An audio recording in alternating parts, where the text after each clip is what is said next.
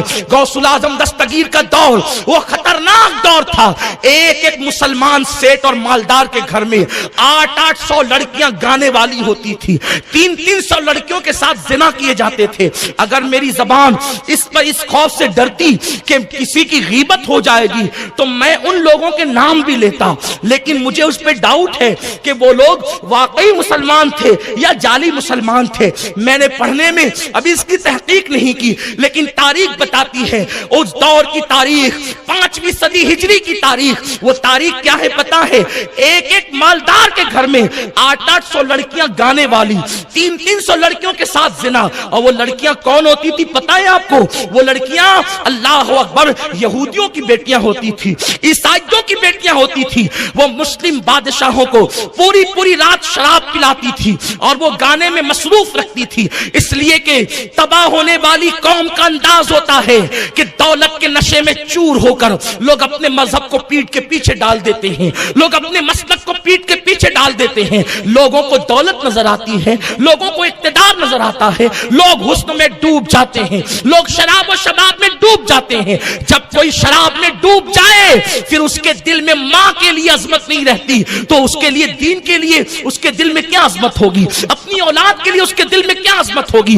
جو زنا میں ڈوب جائے، جو اللہ اکبر شباب کا دل ڈالا ہو جائے، پھر وہ اتنا بے غیرت ہو جاتا ہے کہ پھر وہ اپنی بیٹی کی آبرو سے بھی بے فکر ہو جاتا ہے۔ تو جس کو بیٹی کی آبرو کی فکر نہ ہو تو پھر وہ قوم کی بیٹیوں کی آبرو کی فکر کیا کرے گا؟ اس لیے کہ نگاہیں جب مقدس ہوتی ہے تو انسان ہر بیٹی کو اپنی بیٹی سمجھتا ہے، نگاہوں میں جب تقدس ہوتا ہے تو اس کی نگاہیں حیا سے جھک جاتی ہے۔ غوث الاعظم دستگیر نے یہ ماحول دیکھا، 800 مالداروں کے گھروں میں گانے والی عورتیں، 300 زنا کے لیے بادشاہوں کے محل میں، ان کے حرم میں 500 یہودی عیسائی لڑکیاں۔ یہ ماحول دیکھ کر سرکار غوث الاعظم دستگیر نے ان کو تنبیہ فرمائی۔ اس سے پہلے کہ میں غوث پاک نے جو تصوف کے انداز کے ساتھ، صوفیانہ لب و لہجے کے ساتھ ان لوگوں کی اصلاح کی ہے، اس کو بتانے سے پہلے یہ بات بھی میں کہہ دوں، کیا میں اس دور کی جو تصویر کھینچ رہا ہوں تاریخ کے آئینے میں، کیا یہ ہمارے دور کی تصویر نہیں ہے؟ کیا یہ ہمارے زمانے کی تصویر نہیں ہے؟ آج کوئی 24 لوم کا مالک بن جائے تو پہلی بیوی اس کو بری لگنے لگتی ہے اور وہ کبھی تراشن والی کے ساتھ افیئر کرتا ہے، کبھی پڑوسی کے ساتھ افیئر کرتا ہے، کبھی پارکوں میں جا کر زنا کے اڈوں کو آباد کرنے کی کوشش کرتا ہے، پکنک کے نام پر جا کر کے معاذ اللہ وہ زنا کرتا ہے۔ مسلمانوں تمہیں غیرت آنی چاہیے۔ اللہ اکبر، مٹنے والی قوم کا انداز ہی ہوتا ہے۔ کیا آج تم یہ نہیں کر رہے ہو؟ یہ تمہارا شہر ہے، مسجد و مینار کا کہلانے والا شہر۔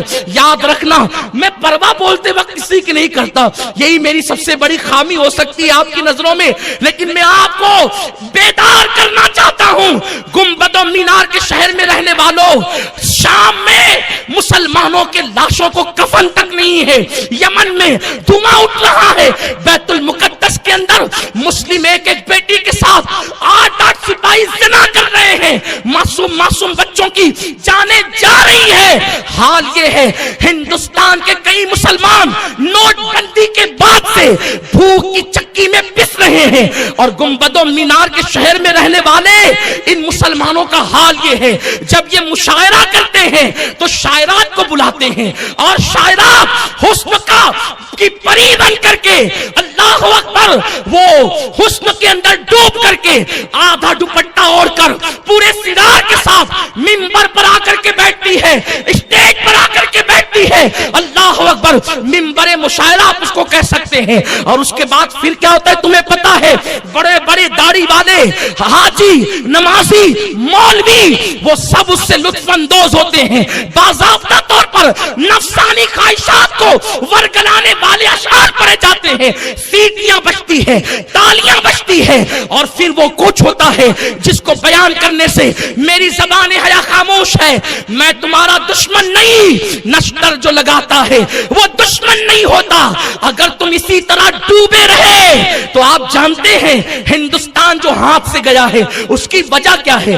پوری رات بادشاہ وقت مشاعروں میں ڈوب جاتے تھے, مجرے میں ڈوب جاتے تھے, نچنیوں پر پیسے لٹائے جاتے تھے اور پھر ہندوستان مسلمانوں کے ہاتھ سے چھین لیا گیا.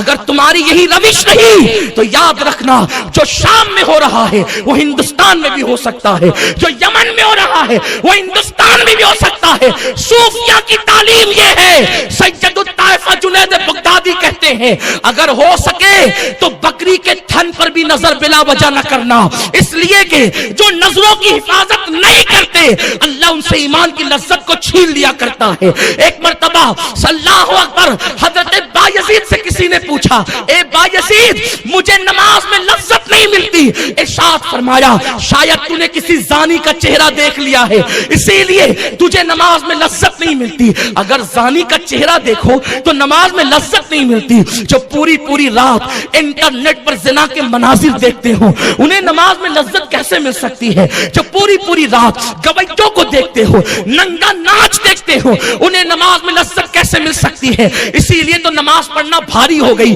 یاد رکھو جن کو نماز کی لذت ملی ہے وہ 18 سال کا علی اکبر لٹا کر, 6 مہینے کا علی اصغر لٹا کر, 19 سال کا قاسم لٹا کر جب لہو لہان ہوتا ہے تو اولاد یاد نہیں آتی بلکہ سجدہ یاد آتا ہے. جن کو نماز کی لذت ملی ہے انہوں نے شان سے عبادت کی ہے. جن کو نماز کی لذت ملی ہے میرے مولا نے علی مرتضیٰ نے کہا اگر اللہ مجھے کہے کہ جنت میں جا یا 2 رکعت پڑھ تو میں جنت میں جانے پر 2 رکعت کو ترجیح دوں گا, اس لیے کہ جنت میں میری خوشی ہے, 2 رکعت میں میرے رب کی خوشی ہے.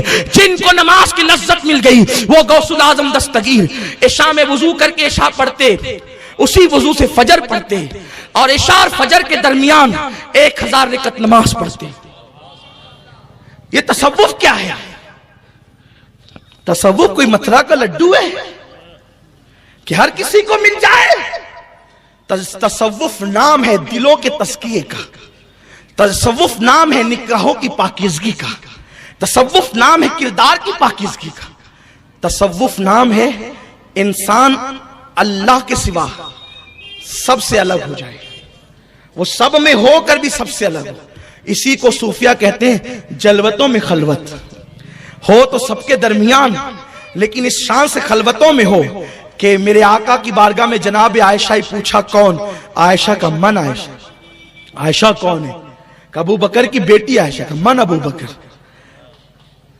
کہ محمد کی بیوی عائشہ کا من محمد. محمد کون ہے؟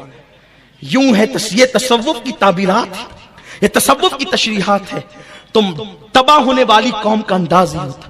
مسلمانوں ہم تباہی کے دہانے پر پہنچ رہے ہیں. سرکار غوث الاعظم دستگیر نے جب دیکھا نا یہ منظر تو پھر آپ منبر پر پہلے نہیں بیٹھتے تھے, اس لیے کہ بغداد کا ہر مولوی خطیب تھا, ہر مسجد کا امام خطیب تھا. غوث پاک خطاب نہیں کرتے تھے. ایک دن حضور علیہ السلام تشریف لائے. بعض لوگ اس کو خواب کا واقعہ کہتے ہیں لیکن ملا علی قاری نے اس کو عالم بیداری کا واقعہ کہا ہے. توجہ فرمائیں, غوث کی شان یہ ہے کہ غوث الاعظم دستگیر عالم بیداری میں حضور کو بار بار دیکھتے تھے. تو غوث پاک رضی اللہ تعالیٰ کے پاس سرکار تشریف لائے. اب میں بیٹے عبد القادر تم کیوں خطاب نہیں کرتے؟ عبد القادر تم کیوں تقریریں نہیں کرتے؟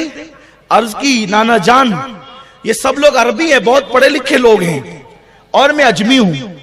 اہل عرب اپنے آپ کو عربی کہتے تھے, ساری دنیا کو اجمی کہتے تھے چونکہ وہ علاقہ عرب تھا اور ان کو عربی بڑی اچھی آتی تھی. غوث پاک کہتے ہیں میں اجمی ہوں, میں عجم کا رہنے والوں, میں عربی نہیں ہوں. تو سرکار غوث الاعظم دستگیر کو آقا نے میں تم خطاب کیا کرو. اس کی نانا جان ان کی عربی بڑی اچھی ہے تو میں کیسے خطاب کروں؟ سرکار نے فرمایا منہ کھولو. غوث پاک نے منہ کھولا. 7 مرتبہ حضور نے غوث الاعظم دستگیر کے منہ میں تھوکا, اپنا لعاب ڈالا اور میں اب خطاب کرنا. حضور علیہ الصلوۃ و تسلیم ہٹے تو مولا علی تشریف لائے. کہ بیٹے اپنا منہ کھولو, اور 6 مرتبہ مولا کائنات نے ان کے منہ میں لعاب ڈالا. سبحان اللہ. غوث پاک نے کہا دادا جان، اس لیے کہ غوث پاک کے علی مرتضیٰ دادا بھی ہے اور نانا بھی ہے، اس لیے کہ ان کی امی حسینی سید ہے اور ان کے ابا حسنی سید سبحان اللہ سبحان اللہ. تو نانا بھی ہے دادا بھی. کا دادا جان آپ نے 7 بار کیوں نہیں کیا، آپ نے 6 بار کیوں کیا؟ تو عرض کی بیٹے ادب کی وجہ سے، کیونکہ سید الانبیاء نے 7 مرتبہ ڈالا ہے، میں 7 مرتبہ ڈالتا تو لوگ برابری کا تصور کرتے ہیں. مجھے برابری گوارا نہیں ہے کیونکہ غلام غلام ہوتے ہیں، آقا آقا ہے. توجہ کریں، جب علی نبی کی برابری نہیں کیا کرتا، بات ہے، واہ واہ سبحان اللہ. جب مولا نبی کی برابری سبحان نہیں اللہ. کرتا تو مولوی کو حق ہے کیا نبی کی بات ہے، واہ برابری واہ کرنے کا. سبحان اللہ.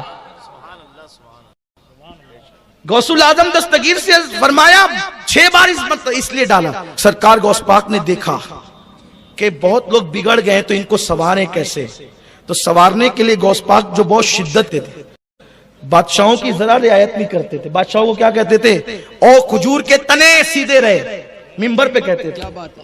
انداز یہ، ہم کہتے ہیں تو پیارے آقا کے پیارے دیوانوں کہتے ہیں، پھر بھی تھوڑا سا لوگ کہتے ہیں یار بہت سخت کہتے ہیں. غوث پاک کہتے تھے او کھجور کے تنے سیدھے رہے ورنہ تجھے قتل کر دوں گا.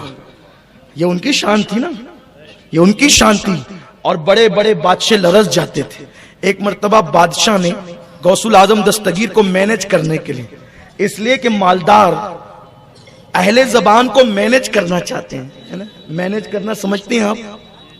توجہ آپ میری طرف رکھیں، میں اپنی گفتگو غوث پاک کی طرف لے جا رہا ہوں. تصوف کے ساتھ کیسے انقلاب بپا کیا. مالدار لوگ اہل زبان کو خریدنا چاہتے ہیں، بولنے والوں کو تو مینج کرتے ہیں. کیا کچھ لے لو دے دو، جو کرنا ہو کر لو، چلو ہمارے خلاف نہیں بولو. اسی لیے زبانیں بھی بکتی ہے، قلم بھی بکتے ہیں. اور جو بکاؤ مال ہے وہ کبھی سنی نہیں ہو سکتا. کیا بات ہے، واہ واہ. سنی کی زبان وہ ہوتی ہے نا، میں آپ کو سمجھا رہا ہوں، تعلیم دے رہا ہوں، کسی کے خلاف نہیں بول رہا ہوں کیونکہ یہ غوث پاک کا مسلک ہے. سنی کی زبان ہمیشہ ایک، اور سنی کی زبان کبھی کسی دنیا دار کی تعریف میں نہیں کھلتی، یا نبی اور آل نبی اور صحابہ کی تعریف میں کھلے گی یا نبی کے سچے غلاموں کی. اسی لیے تو اعلیٰ حضرت کہتے ہیں دہن میں زبان سبحان اللہ، تمہارے سبحان لیے، اللہ، سبحان بدن میں ہے جان تمہارے لیے، ہم آئے یہاں تمہارے لیے، اٹھے بھی وہاں تمہارے لیے. میرے امام کو ایک نواب نے مینج کرنا چاہا، ذرا میری شان میں بھی کوئی قصیدہ لکھ دے. بڑا نواب تھا نا وہ، میری شان میں بھی کوئی قصیدہ لکھ دیں. اعلیٰ حضرت نے قلم ضرور اٹھایا لیکن قصیدہ نہیں لکھا، نعت لکھی. اور کیا لکھا؟ وہ کمال حسن حضور ہے واہ واہ کہ سبحان گمان اللہ، نقص سبحان جہاں نہیں، یہی پھول خار سے دور ہے، یہی شمع ہے کہ دعا نہیں. کروں تیرے نام پہ جاں فدا، نہ بس ایک جاں دو جہاں فدا، دو جہاں سے بھی نہیں جی بھرا. کروں کیا کروڑوں جہاں نہیں، کروں مدح اہل کیا دول بات ہے، رضا، سبحان اللہ سبحان اللہ. کروں مدح مدح اہل. ابھی الیکشن آ رہا ہے آپ کے شہر میں، دیکھو کتنی زبانیں بکے گی، کتنے ٹھیکیدار کیسے کیسے بدعقیدوں کی تعریف کرتے ہوئے نظر آئیں گے. تب پتا چلے گا اصلیت کس کے پاس ہے. اللہ حضرت کہتے ہیں کروں مدح اہل دول رضا، پڑے اس بلا میں میری بلا، میں گدا ہوں اپنے کریم کا، میرا دین پا رہے نام. حق ہے، واہ واہ. اہل حق کو ہمیشہ کانٹے کی طرح دیکھا گیا کیونکہ حسین اعظم کے یزید پیر تک چومتا اگر حسین بک جاتے. لیکن مولا حسین جانتے تھے پیر چموانے میں فضیلت نہیں ہے، باطل کے سامنے استقامت کا پہاڑ بننے میں فضیلت ہے. اور لوگوں کو پتا ہے کہ بہت بکے، نہ کبھی علی کے خون کو خریدا گیا ہے نہ خریدا جا سکتا ہے. سبحان اللہ سبحان اللہ. یہ خاص بات ہے. اور جو علی سے وابستہ ہو گئے ان کو بھی خریدا نہیں جا سکتا. اسی لیے تو ابھی صوفی ملت جو اشارہ کر رہے تھے، انجمن سرکار مفتی اعظم کا نام جس مفتی اعظم سے ہے وہ حضور مفتی اعظم کی شان یہ ہے. جب حکومت نے نسبندی کی اور لوگوں نے کہا حضرات حکومت کا فیصلہ ہے، آپ کی زبان بول رہی تھی، اس لیے کہ کوئی ولی کب تک نہیں بنتا جب تک غوث العظم نہ چاہیں. غوث العظم چاہتے ہیں تو علی کی بارگاہ میں فائل بھیجتے ہیں. حق ہے، حق ہے، واہ واہ. ولایت کی فائل چلتی ہے. کیا بات ہے. یہ آپ کو شاید پتا نہیں ہے، پہلے فائل غوث العظم کی بارگاہ میں آتی ہے. اب تمہاری طرح نہیں ہوتی جو آپ اپنی سمجھنا سمجھو اس کو. اللہ والوں کے معاملات کو اپنے بھی قیاس نہیں کریں، صرف سمجھانے کے لیے بولا جاتا ہے، ورنہ فائل کیسی ہوتی ہے جب اس منزل میں جاؤ گے تو دیکھو گے۔ غوث پاک اس پہ اپنی مہر لگاتے ہیں، پھر وہ مولا علی کے پاس جاتی ہے۔ جب تک علی نہیں لگاتا نا اس وقت تک کوئی ولی نہیں بنتا۔ واہ واہ سبحان یہ ہے ولایت، جس کے گھر سے ولایت تقسیم ہوتی ہے وہ خاندان علی ہے۔ ہاں تو اور جو علی سے منسلک ہو گئے ان کو بھی خریدا نہیں۔ کیوں خریدا نہیں جا سکتا؟ میرے دادا مرشد حضور مفتی اعظم نے فرمایا حکومت کی بات کرتے ہو، حکومت بدل جائے گی، بریلی کا فتویٰ نہیں بدلے گا۔ سبحان اللہ سبحان اللہ۔ لوگ تقریریں بھی کرتے ہیں سنیوں کو لبھانے کے لیے کہ مفتی اعظم نے دیکھو کیسا فتویٰ دیا۔ مفتی اعظم نے یہی تھوڑی فتویٰ دیا، مفتی اعظم نے تو یہ بھی دیا نا کہ گستاخ رسول کافر ہے۔ حق ہے۔ آپ کو نسبندی کے خلاف فتویٰ نظر آ گیا؟ آپ کو نسبندی کے خلاف فتویٰ نظر آ گیا؟ وہ فتویٰ آپ کو نہیں دکھا؟ کیا بات ہے، میری واہ واہ۔ یادداشت تو خدا نے بہت مضبوط کی اللہ نے۔ بہت اچھا ہے، واہ ہاں واہ، مجھے سبحان یاد اللہ۔ ہے۔ سبحان سنیو بن پیندے کے لوٹے مت بنو کبھی بھی۔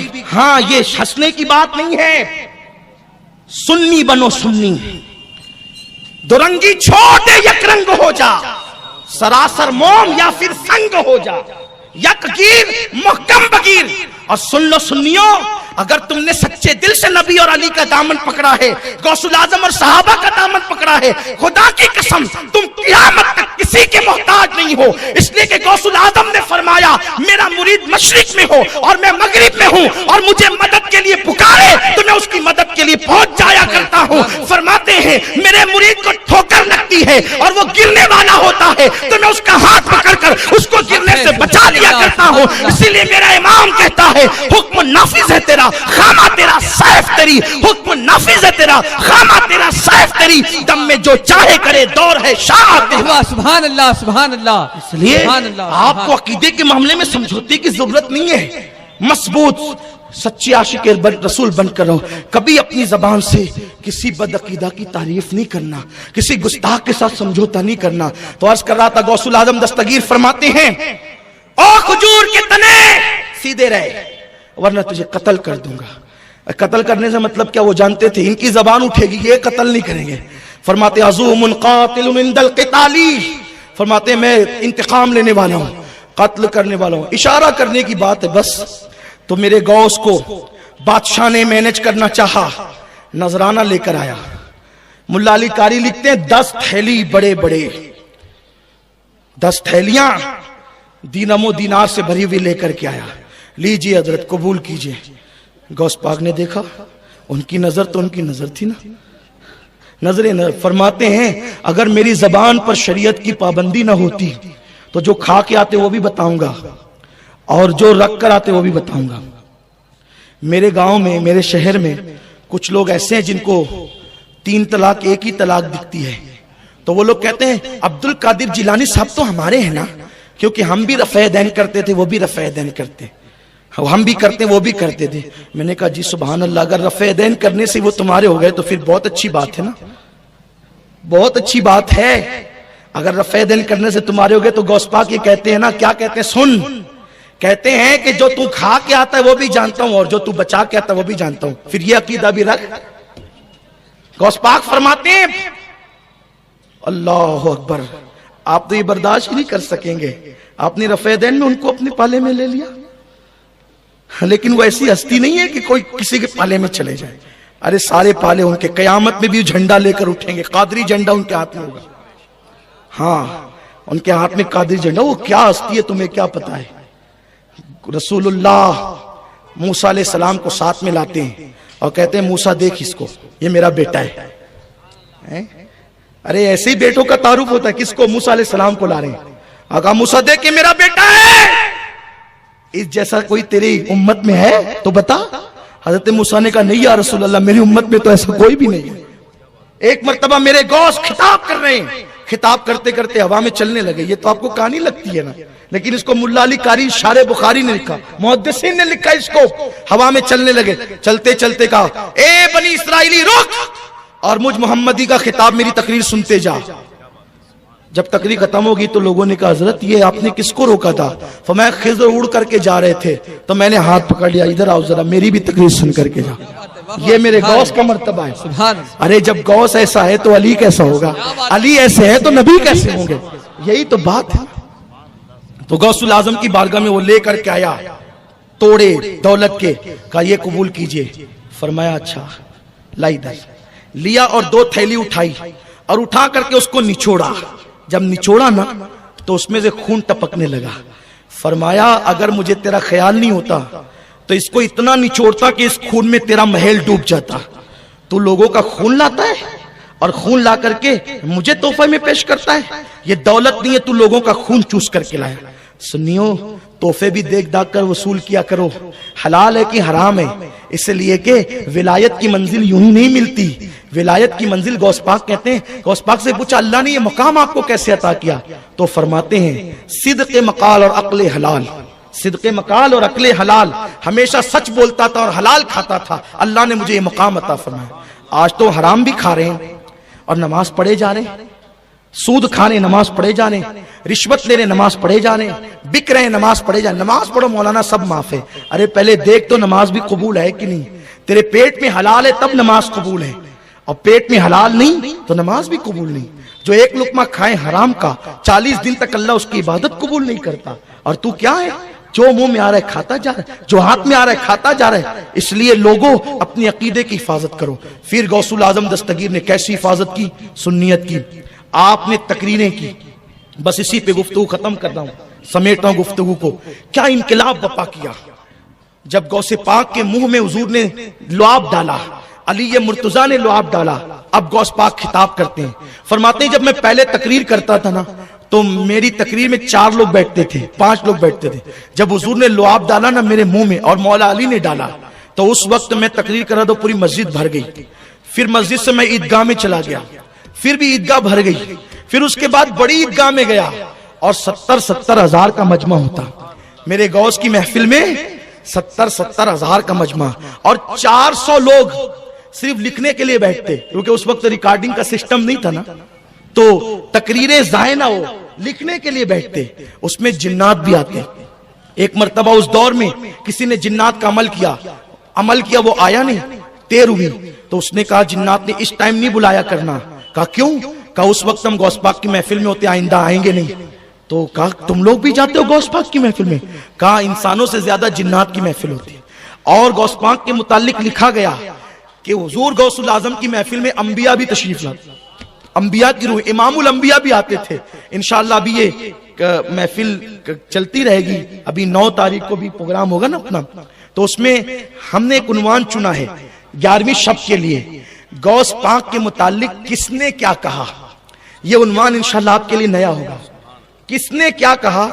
اللہ سے لے کر انشاءاللہ مجدد اعظم تک جس کے اقوال ہیں, جس کے فرامین ہیں, ہم نے اس کو جمع کرنے کی کوشش کی ہے. اور یہ ایک حسین عنوان ہے کہ غوث پاک کے متعلق ہم کہتے ہیں تو لوگوں کو لگتا ہے مبالغہ کر رہے ہیں. کس نے کیا کہا, انشاءاللہ یہ بات آپ 11ویں شب میں سنیں گے. کہاں سنیں گے؟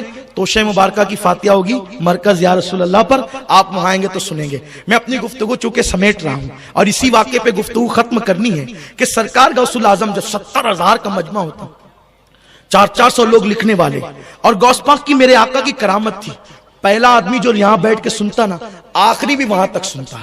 تو غوث پاک کی جب محفل میں 70 ہزار آئے تو جتنے خطیب تھے بیچارے سب کی محفلیں سونی پڑ گئی. تو سونی محفل پڑی تو ان کو ہونے لگی تکلیف, وہ غوث پاک کے متعلق بکواس کرنے لگے, کچھ بھی کچھ کہنے لگے, الزام لگانے لگے غوث پاک کے تعلق سے. میں ایک بزرگ کا ذکر کرتا ہوں, ان کو غلط فہمی تھی. کچھ لوگ تو دل سے عداوت ہوتی ہے نا, دشمنی ہوتی ہے, حسد ہوتا ہے. حسد کا کوئی علاج نہیں ہوتا, یاد رکھنا.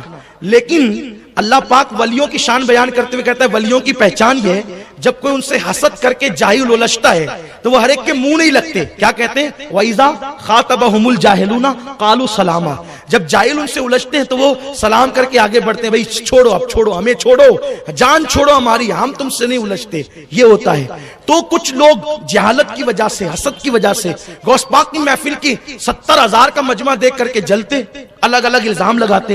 غوث پاک ان سے متعلق کچھ نہیں کہتے. ایک بزرگ ان میں تھے, ان کو جو ہے وہ تھوڑی سی تکلیف یہ تھی کہ میری محفل خالی ہو گئی. ان کا نام تھا امام ابن الجوزی, اور یہ کوئی چھوٹے موٹے آدمی نہیں تھے. امام ابن الجوزی اتنے بڑے بزرگ ہیں کہ انہوں نے جو کتابیں لکھی ہے تو کتابوں کو جو انہوں نے لکھتے وقت اپنی قلم کو, کیونکہ لکڑے کا قلم ہوتا تھا, تو قلم کو جو چھانٹا ہے تو چھانٹ کر اتنی قطرن جمع کی انہوں نے کہ فرمایا کہ میرے انتقال کے بعد اسی سے میرا پانی گرم کرنا نہلانے کا, میت کو نہلانے کا. لوگ کہتے ہیں اس قطرن سے پانی گرم کیا گیا تو وہ قطرن پھر بھی بچ گئی اور پانی گرم ہو گیا. تو جس کے قلم کی قطرن اتنی ہوگی وہ کتنا بڑا عالم ہوگا. تو غوث پاک کے ایک مرید تھے, ان کے پاس پڑھنے آتے تھے. وہ جب دیکھو جب کہتے تھے تیرے پیر کو کیا آتا, ان کو کیا آتا, اور وہ تو لوگ زبردستی ان کے محفلوں میں جاتے سنتے ہیں. تو وہ کہتے حضرت میرے پیر صاحب تو کبھی آپ کے خلاف کچھ نہیں کہتے, لیکن یہ آپ کیا. حالانکہ دونوں کا مسلک اہل سنت تھا. صوفیاء کرام نے خلاف کچھ نہیں کہا, لیکن بدعقیدوں کے خلاف بزرگوں نے کہا. پاک نے رافضیوں کے خلاف بڑی تقریریں کی, بڑی کتابیں لکھی. بنیت الطالبین ہے. میرے کچھ سنی بھائی یہ سوچتے ہیں کہ رافضی بہت عقیدت مند ہوں گے, وہ حسین اعظم کے اور اہل بیت کے بڑے عاشق ہوں گے. یہ ڈھونگ ہے, ڈھونگ. رافضی کوئی عاشق اہل بیت نہیں. عاشق اہل بیت صرف سنی ہو سکتے ہیں, عاشق صحابہ سے. اور یہ رافضی وہ لوگ ہیں, اگر کوئی سنی ان کی محبت میں مبتلا ہے تو اس کو بتا دیتا ہوں کہ غوث پاک کو رافضی سید نہیں مانتے. وہ کہتے ہیں کہ عبد القادر جیلانی سید نہیں. یہ ان کا عقیدہ ہے. میرے سرکار کو اسی لیے بڑے بڑے بزرگوں نے غوث پاک کا نسب نامہ بیان کیا, لیکن وہ غوث پاک کو اسی لیے سید نہیں مانتے کہ غوث پاک نے ان کے خلاف تقریریں کی اور تحریریں لکھی. تو اس سے غوث پاک کا کیا بگڑتا ہے؟ سیدوں کی سیادت کا انکار کر کے کوئی کچھ تھوڑی بگاڑتا ہے ان کا. وہ اپنا نسب بتاتا ہے کہ میں کہاں کا ہوں. اس لیے کہ حضور علیہ السلام نے فرمایا سیدوں کا دشمن 3 میں سے کوئی ایک ہوگا. یہ ترمذی شریف کی حدیث ہے. جو اہل بیت کا سیدوں کا دشمن ہوگا وہ 3 میں کوئی ایک ہوگا. ترمذی میں جا کے چیک کر لینا, اٹھا کے دیکھ لینا. حضور فرماتے کوئی ایک ہوگا. یا تو وہ اپنے باپ کا بیٹا نہیں ہوگا, یعنی حلالی نہیں ہوگا, حضور کہہ رہے ہیں. یا پھر وہ ایام ممنوعہ میں آ گیا ہوگا. حضور کہتے ہیں میں اس کو وہ اس کا ترجمہ ہو بہو نہیں کرتا, لیکن آپ سمجھ گئے ہوں گے کہ جن ایام میں ممنوعہ دن ہوتے ہیں نا, ان ایام میں وہ آ گیا. حضور نے اس کو حائزی بچہ کہا, کیونکہ عورتیں بچے بھی ہوتے ہیں تو میں ہر بات کھل کے نہیں کر سکتا ہوں. اب میں یا تو وہ منافق ہوگا. اب جو لوگ سیدوں کی سیادت کا انکار کرتے ہیں ان کو یہ دیکھنا چاہیے کہ ہم کون ہیں. حضور نے ہمیں آئینہ جو دکھایا ہے تو یہ کون ہے, کون ہے یہ؟ حضور کہہ رہے کون ہے؟ تو علی مرتضیٰ کے ماننے والا جو ہوگا وہ کبھی غوث الاعظم کی سیادت کا انکار نہیں کرے گا, کیونکہ غوث الاعظم نجیب الطرفین سید ہیں, دونوں طرف سے, ماں اور باپ کی طرف سے سید ہیں.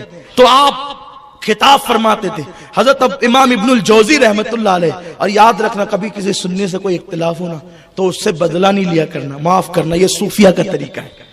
کانٹوں کے مقابلے میں کانٹا نہیں. پڑوسی سننی ہے نا, کوئی بات نہیں. اپنی ذات کو کوئی کتنی بھی تکلیف پہنچائے کبھی بدلہ نہیں لینا. انشاءاللہ میں ایک تقریر اس پہ اور کروں گا. ولی میں جب تک 12 صفت پیدا نہیں ہوتی وہ ولی نہیں بنتا. یعنی کسی میں جب تک صفات, وہ کون سی 12 صفات ہے جو آدمی کو ولی بنا دیتی ہے؟ اس درمیان میں 11ویں شریف میں کہیں بھی پروگرام ہوگا یاد دلائیے گا کون سی 12 صفات ہے ولی بنا دے. اگر عمل کرو گے انشاءاللہ ولی بنو گے, کیونکہ آج بھی ان کا فیضان تقسیم ہو رہا ہے نا. تو انشاءاللہ عنوان کے ساتھ اعلان ہوگا. میں ساتھیوں کو کہوں گا کہ وہ اعلان عنوان کے ساتھ کریں گے, آپ ضرور آئیے گا. ویسے تو ماشاءاللہ آپ بہت پیار کرتے ہیں, آپ آتے ہی ہیں ماشاءاللہ. یہ غوث پاک کا فیضان ہے. امام ابن الجوزی سے کہا حضرت وہ آپ کے خلاف کچھ نہیں کہتے, آپ کیوں کہتے رہتے ہیں؟ کہا وہ تیرے پیر کو کچھ نہیں آتا. کہا ایک کام کریں, آپ نے کبھی ان کی تقریر سنی؟ نہیں سنی. بس لوگ دیوانہ وار جاتے رہتے ہیں. اس نے کہا ایک بار ذرا چلیے نا, سنیے نا. امام ابن الجوزی کی باتیں میں اپنے انداز میں پیش کر رہا ہوں, اس کو اپنے الفاظ کا جامع پہنا رہا ہوں. انہوں نے کہا چلو ٹھیک ہے آج چلتے ہیں. اس لیے کہ جب خدا حسن دیتا ہے تو نزاکت آئی جاتی ہے نا. علم آتا ہے تو آدمی تھوڑا سا اکڑتا بھی ہے نا. لیکن یاد رکھیں علم ہو اور اللہ والوں سے نسبت نہیں ہو تو حضرت مولانا روم کہتے ہیں مولوی ہرگز نہ شد مولائے روم تا غلام شمس تبریزی نہ شد. اگر صرف علم پڑھا نا ضربا یضربو, اگر آپ پڑھتے رہے ساری زندگی کبھی آپ منزل پر نہیں پہنچیں گے جب تک کسی شمس تبریز سے اپنی نسبت کو نہیں جوڑ لیں گے. اللہ والوں سے نسبت جوڑو ورنہ دارالعلوم رہ جائیں گے, یاد رکھیے گا. اور الحمدللہ اہل سنت کے دارالعلوم ہے کیونکہ وہ باب مدینۃ العلم سے جڑے ہوئے ہیں. ہاں یہ خاص بات عرض کر رہا ہوں آپ کے سامنے. تو کہا کہ چلے نا ایک بار ذرا میرے پیر کی تقریر سنیں. انہوں نے کہا چلو ٹھیک ہے چلتے ہیں. مگر وہ کیسے آئے؟ ان کو لگا کہ اگر میں ڈائریکٹ چلا گیا تو میرے سننے والے بھی تو وہاں ہوں گے جو ادھر چلے گئے ہیں. تو انہوں نے کیا کیا؟ اپنے سر پہ چادر ڈالی تاکہ کوئی مجھے دیکھ نہ سکے. کچھ لوگ اندھیرے میں سننے کے عادی ہوتے ہیں نا. واہ بہت اچھا ہے. سبحان کچھ لوگ اللہ. اندھیرے میں کہ بولتے کیا ہیں ذرا سنیں تو. کیا بات ہے. اللہ کرے آپ سنیں, آپ کو ابن الجوزی کا صدقہ ملے. بہت اچھا ہے. اندھیرے میں سننے کی کیا ضرورت ہے؟ آپ کے لیے بچھات ہے نا, اتنی بڑی عزت کے ساتھ بٹھایا ہے. اگر وہاں نہیں بیٹھتے تو یہاں بیٹھو. ارے یہاں نہیں بیٹھتے, عظمت رسالت کا اقرار کرو, یہاں بٹھائیں گے. کیا بات ہے. سبحان اللہ سبحان اللہ. اندھیرے میں چھپ کر کیا ملنا ہے؟ اندھیرے میں سن کر کیا؟ دل اندھیرے ہوتے ہیں تو لوگ اندھیروں میں کھڑے ہوتے ہیں, پھر بعد میں پوچھتے ہیں وہ کہاں پڑا تھا, وہ کہاں سنا تھا. سن سن سن, یہ وہ نغمہ ہے جو ہر سانس پہ گایا نہیں جاتا. الحمدللہ. تو ابن الجوزی آئے اور 70,000 کے مجمع میں اخیر میں بیٹھ گئے. اخیر میں بیٹھے نا تو وہ جو قادری غلام تھا وہی پڑھا لکھا تھا, انہی سے پڑھا تھا. غوث پاک نے تقریر شروع کی تو کیسے شروع کی؟ دیکھو ابھی صوفی صاحب نے میرے عنوان کا اعلان کیا, تصوف اور غوث پاک, اور یہ بہت مشہور کیا گیا ہے واٹس ایپ پہ. پہلے سے عنوان دیا گیا کہ بھئی آنا تو تقریر یاد کر کے آنا, آنا تو تقریر یاد کر کے آنا تاکہ لکیر کی فقیری نہ ہو. تو اس لیے اسٹڈی کر کے آنا تب آدمی عنوان میں بول سکے گا. لیکن غوث پاک کیا ایسا نہیں ہوتا تھا. ہوتا کیا تھا, قاری کو حکم دیا جاتا تھا, وہ آیت پڑھ کے بیٹھ جاتا تھا, اور قاری کی مرضی پہ ہوتا تھا, وہ جو چاہے آیت پڑھے اور پھر میرے غوث اسی پہ بیان کرتے تھے. ہماری جماعت کے ایک بہت بڑے عالم ہیں, وہ یہ کہتے ہیں اکثر کہ میں دیکھتا ہوں کہ لوگ خطبے میں جو آیت پڑھتے ہیں 2 گھنٹہ تقریر کر کے کبھی اس کا ترجمہ بھی نہیں کرتے, ہے نا. ایسا ہماری جماعت کے ایک بزرگ کہتے ہیں, لیکن وہ انہی کو زیب دیتا ہے, بڑے بزرگوں کو زیب دیتا ہے. تو بہرحال اس کا ترجمہ بھی بیان ہو جانا چاہیے, اس کی تشریح بھی ہو جانا چاہیے تقریر میں جو آپ نے موضوع سخن بنایا. ورنہ کبھی کبھی تو تقریر میں آدمی بھول جاتا ہے کہ میں نے کون سی آیت پڑھی, میں نے آیت کون سی پڑھی ہے, لیکن مجھے یاد ہے میں نے کون سی آیت پڑھی. قد افلح من تزکا وذکر اسم ربہ فصلی. یہ تصوف کی طرف اشارہ کرتی ہے کہ جنہوں نے اپنے دلوں کو پاک کر لیا اللہ نے ان کو کامیاب فرما دیا, اور دلوں کے پاک کرنے کا نام جو ہے وہ تصوف ہے. تو آیت قاری پڑھتا تھا, اور قاری جب آیت پڑھتا تھا پھر غوث پاک منبر پہ آتے تھے اور بیٹھ کر کے اس پہ تقریر کرتے تھے. قاری نے آیت پڑھی 70,000 کا مجمع, غوث پاک بیٹھ گئے, اور بیٹھنے کے بعد آپ نے آیت کا ترجمہ کیا, پھر ایک تفسیر کی. تو تفسیر کی تو اس قادری غلام نے ان کی طرف دیکھا, بہت بڑے عالم تھے نا وہ ابن الجوزی, ان کی طرف دیکھا. انہوں نے کہا یہ آیت کی تفسیر جو تیرے پیر نے کہی ہے نا, مجھے اس کا علم ہے, میں پڑھاؤں اس کو, مجھے آتی ہے یہ بھی. پھر غوث پاک نے دوسری کی, پھر ان کی طرف دیکھا تو کہا یہ بھی میرے علم میں ہے. پھر تیسری کی, کہا یہ بھی میرے علم میں. چوتھی یہ بھی. ایک آیت کی 70,000 ظاہر تفسیر ہے اور باطن الگ ہے, اس کا جو ہے وہ صوفیانہ مفہوم الگ ہے. تو 11 تفسیر بیان کی غوث پاک نے, تو 11 پر ابن الجوزی کہتے رہے مجھے آتا ہے. لیکن جب 12ویں شروع کی نا تو پھر 12ویں پر قادری نے دیکھا, ایک قادری لوگ بھی نا بڑے ہوشیار ہوتے ہیں نا. ہاں, قادریت بھی بہت بلندی پہ لے جانے والی چیز ہے نا. دنیا کا ہر سنی قادری ہے, یہ سمجھنا. آپ یہ نہیں سمجھنا کہ میں قادری ہوں تو قادریت کی تعریف کر رہا ہوں. جہاں فیضان ہے سب میرے غوث کا فیضان. نقشبندیوں کو بھی, سہروردیوں کو بھی, چشتیوں کو بھی, سب کو ان کی عطا ہے, اور سب قادری ہے دنیا میں جو خوش عقیدہ ہیں. تو سرکار غوث العظم دستگیر کے قادری مرید نے دیکھا 12ویں پہ تو ان کی گردن جھکی, 13ویں پہ اور جھکی, 14ویں پہ اور جھکی. بعض لوگوں نے کہا 21 تفسیر بیان کی, اور ملا علی قاری فرماتے ہیں 40 تفسیر بیان کی. 11 پر ابن الجوزی رک گئے, اور ان کے علم سے 29 تفسیریں غوث پاک نے زیادہ بیان کی. 29 کا علم ان کو نہیں تھا. جب 40ویں تفسیر پہ پہنچے تو فرمانے لگے قال کو چھوڑو, اب حال کی طرف آؤ, اب ظاہر کو چھوڑو باطن کی طرف آؤ. جیسے کہا نا قال کو چھوڑو حال کی طرف آؤ, تو پورا مجمع کھڑا ہو گیا. کسی نے کپڑے پھاڑے, کوئی رونے لگا, کوئی بے ہوش ہو گیا, کوئی زمین پہ گر گیا, کسی کا انتقال ہو گیا. وہ قادری دیکھنے لگا ابن الجوزی کہاں ہے, تو ابن الجوزی وجد میں آ کر یہاں پگڑی اچھلتی ہے، اسے میخانہ کہتے ہیں۔ ابن الجوزی وقت میں آ کر اپنے کپڑوں کو پھاڑ دیتے ہیں اور اس کے بعد 70,000 کا مجمع چیرتے ہوئے غوث پاک کے قدموں کو پکڑ لیتے ہیں۔ وہ قادری ڈھونڈ رہا تھا کہاں ہے، جب دیکھا تو وہ غوث پاک کے قدم پکڑ کے کہتے ہیں حضرت معاف کر دیجئے اور مجھے اپنے مریدوں میں اور شاگردوں میں شامل فرما لیجئے۔ یہ غوث الاعظم دستگیر کی شان ہے۔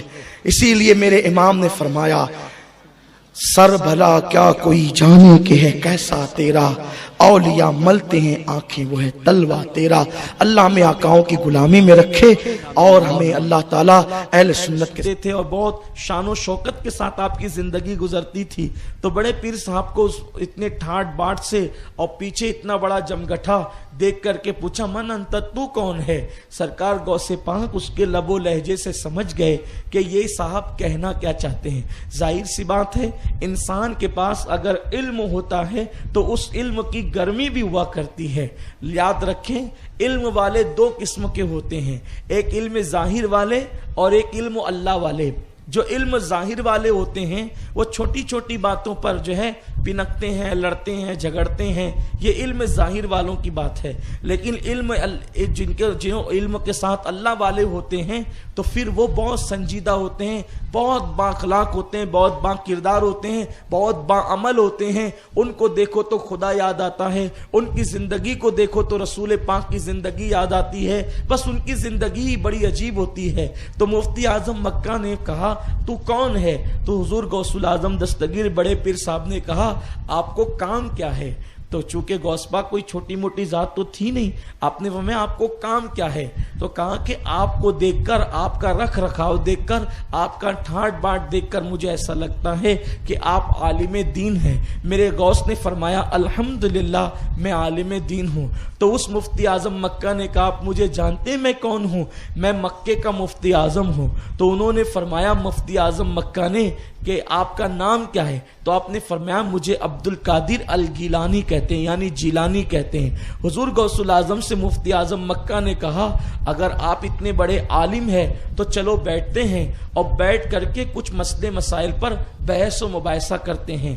اس لیے کہ عالم کتنی بھی بڑی پگڑی باندھ کر کے آئے، کتنا بھی خوبصورت لباس پہن کر کے آئے، اس کا علم کتنا ہے، اس کا علم معیار کتنا ہے، اس کا مبلغ علمی کتنا ہے، یہ کب پتہ چلتا ہے؟ جب وہ گفتگو کرتا ہے، جب وہ بات چیت کرتا ہے، جب وہ مسائل پر زبان کھولتا ہے، تب پتہ چلتا ہے کہ اس کے پاس علم کتنا ہے۔ تو ظاہر سی بات ہے پیچھے تو 20,000 کی فوج ہے، لیکن آپ کو آتا جاتا ہی کچھ نہیں تو پھر کیا بات ہے؟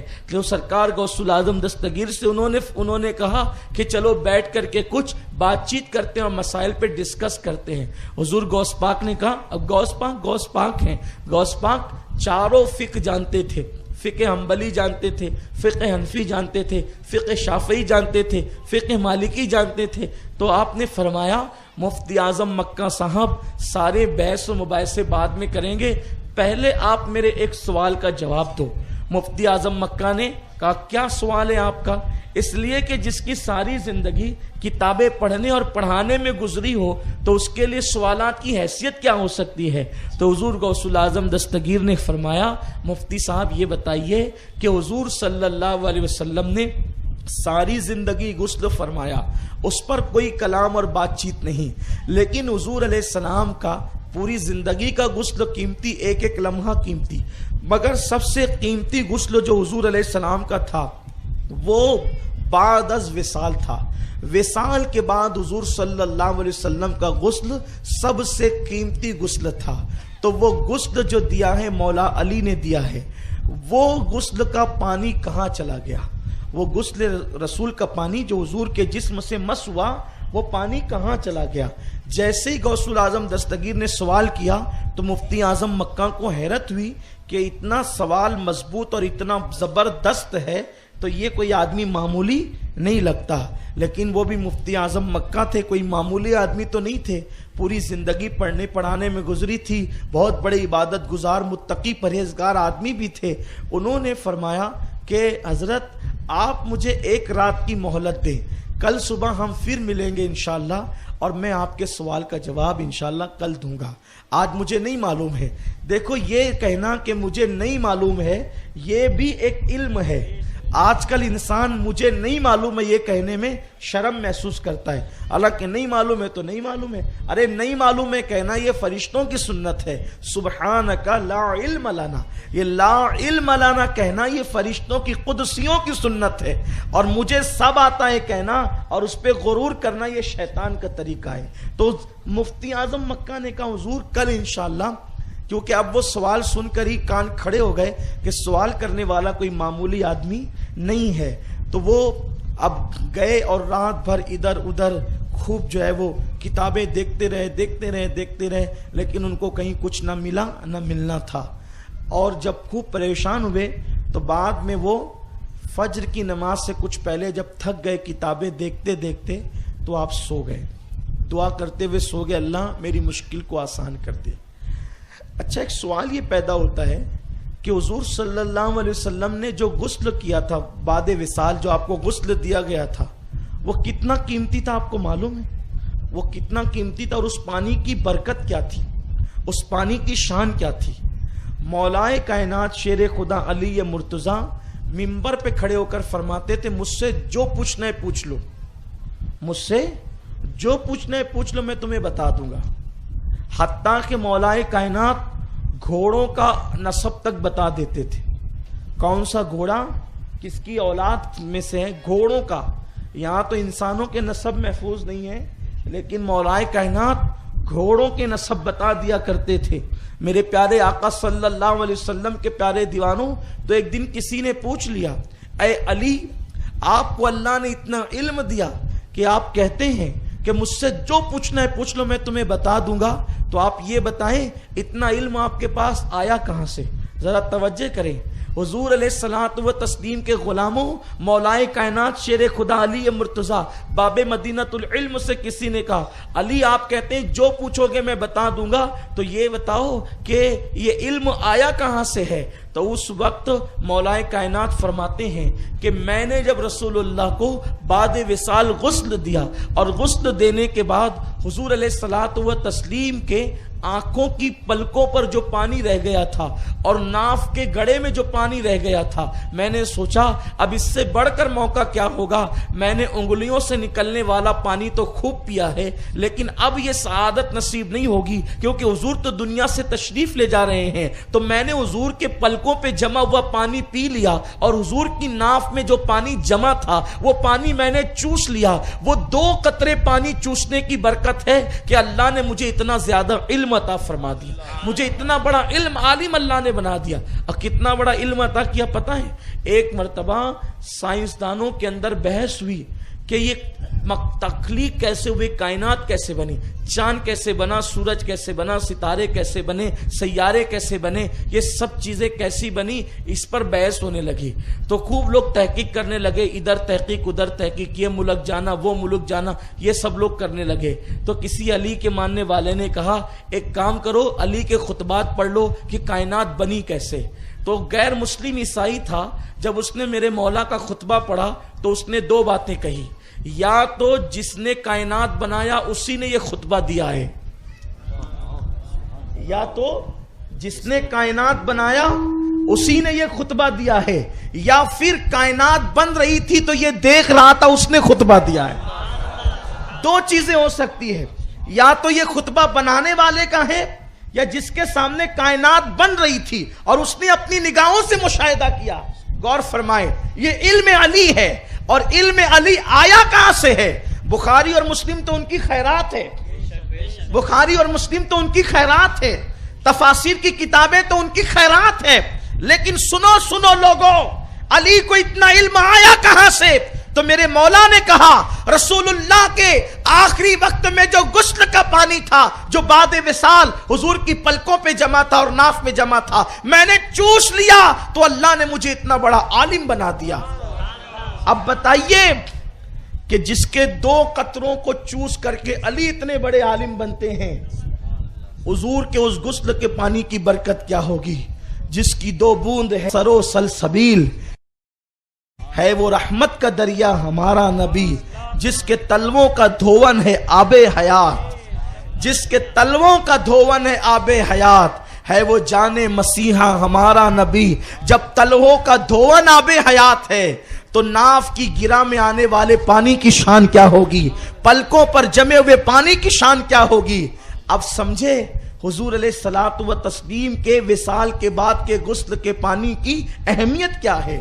تو حضور غوث پاک نے مفتی اعظم مکہ سے یہی پوچھا کہ مفتی صاحب بتائیے وہ پانی کہاں گیا، وہ پانی کہاں گیا۔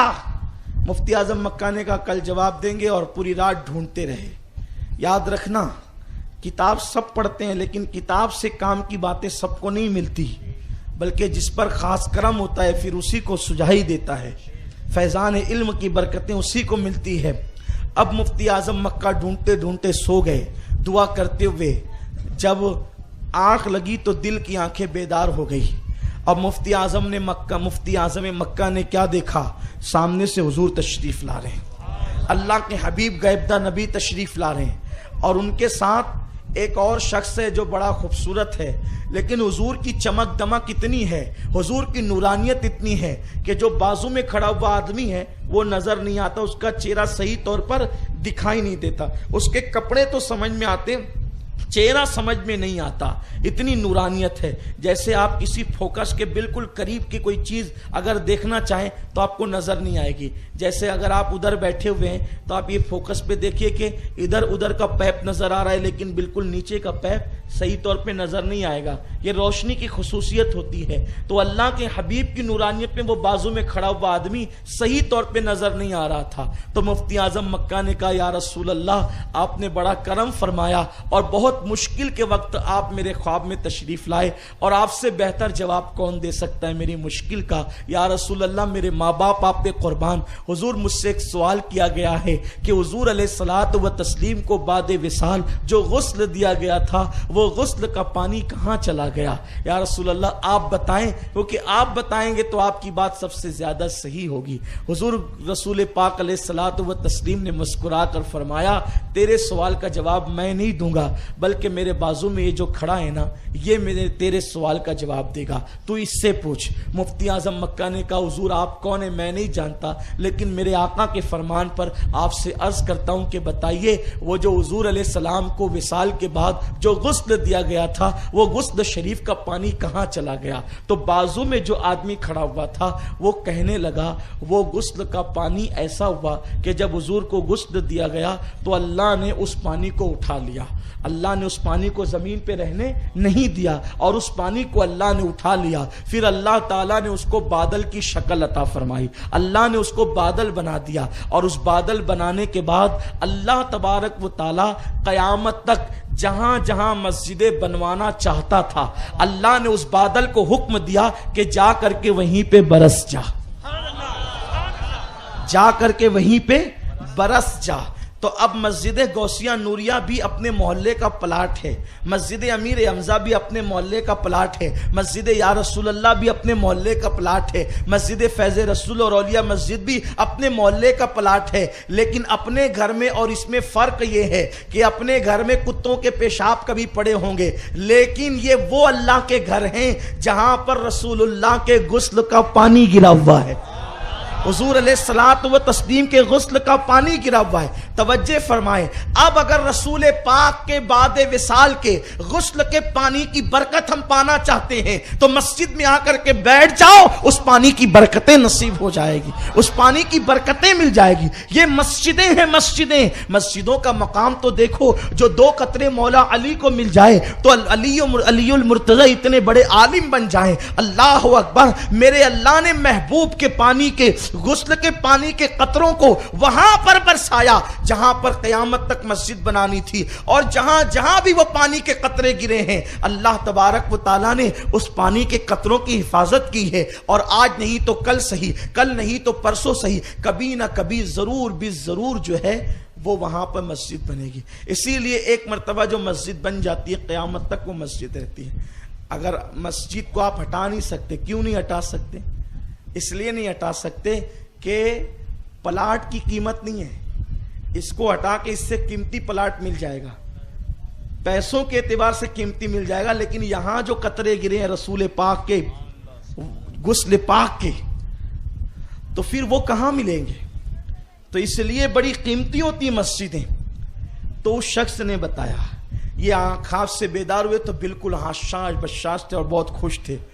آنے دو اس اجنبی کو اور اس اجمی کو، اس اجمی عالم کو، اب ہم ان سے بات کریں گے۔ اس کے بعد جب صبح ہوئی تو میرے غوث فرشان کے ساتھ آئے۔ آنے کے بعد آپ نے وہ سوال ہی نہیں کیا، غوث پاک نے وہ سوال ہی نہیں کیا۔ کیوں؟ نظر تو الی بلاد اللہ جمعا کا خردلتین علی حکم اتصالی، کہ میں اللہ کے شہروں کو ایسے دیکھتا ہوں جیسے تم ہتھیلی پہ رائی کا دانہ دیکھتے ہو، اور فرماتے میں تمہارے دلوں کو بھی دیکھتا ہوں۔ فرماتے ہیں اگر میری زبان پہ شریعت کی پابندی نہ ہو تو جو کھا کے آتے وہ بھی بتا دوں گا، اور جو بچا کے آتے وہ بھی بتا دوں گا، جو سوچتے وہ بھی بتا دوں گا، جو دل میں وہ بھی بتا دوں گا، جو پیٹ میں وہ بھی بتا دوں گا۔ یہ میرے غوث کی شان ہے، اور لوگوں کو بتایا بھی آپ نے۔ غوث پاک ان سے باتیں کرتے رہے، مفتی اعظم مکہ بے چین ہوتے رہے، یہ پوچھتے کیوں نہیں، یہ پوچھتے کیوں نہیں۔ آخر کار غوث پاک نے وہ سوال کیا ہی نہیں، تو انہوں نے تنگ آگے کہا کہ کل والا سوال آپ نہیں کرتے، کل والا سوال آپ پوچھتے نہیں۔ غوث پاک نے ایسا فرمایا جیسے کہ آپ بھول، ہاں جی بتائیں، کہ آپ نے وہ اس کا جواب ڈھونڈا؟ کہا ہاں۔ دراصل ایسا ہے شیخ عبد القادر صاحب کہ وہ جو رسول اللہ کے غسل کا پانی تھا بعد وصال، اللہ نے اس کو آسمان پہ اٹھایا، بادل بنایا، اور قیامت تک جہاں مسجدیں بنوانی تھی وہاں پر اس کو برسا دیا تاکہ وہاں پہ مسجد بن سکے اور مسجدوں کو عظمت اور برکت مل سکے۔ اب یہ بات تو انہوں نے بتا دی۔ بات جب کوئی بیان کرے تو اس سے پوچھا جائے کہ یہ آپ نے کہاں پڑھا۔ جب اس سے حوالہ مانگے کہاں پڑھا، تب پول کھلتی ہے کہ اس نے محنت سے بیان کیا کہ چھڑا کے بیان کیا۔ صحیح ہے، یہی بات ہوتی ہے۔ تو غوث پاک نے کہا آپ نے جواب تو دیا ہے، لیکن یہ جواب آپ نے پڑھا کہاں، اس کا حوالہ کیا ہے؟